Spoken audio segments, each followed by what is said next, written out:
Pointed fingers and raised voices. We begin here at 6 with the Oval Office outburst that ended with the Ukrainian president being told to leave the White House.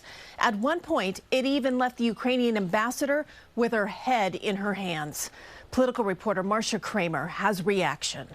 It was an ugly exchange between President Trump and Ukrainian President Volodymyr Zelenskyy that damaged relations with the Ukrainian community. You're right now not in a very good position.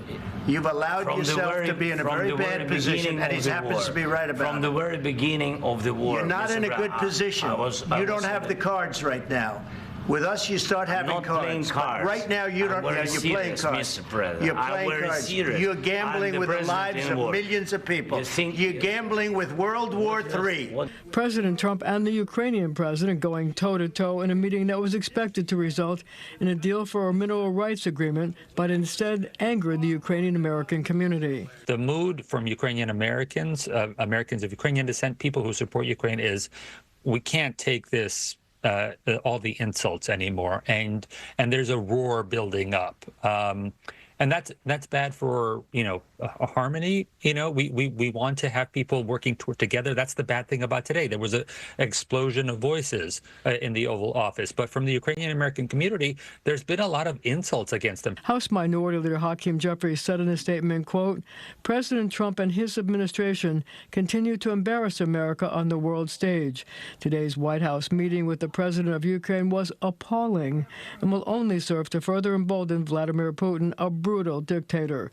The United States must not reward Russian aggression and continue to appease Putin." I don't think this was to anyone's benefit to have this level of discourse spill out into the public. The only winner when there's this level of discourse and division is Vladimir Putin. It's been hurt after hurt in addition to the Russian war, where I feel that this is just yet another axe, in people's backs, that people feel that they're going to start speaking up even more.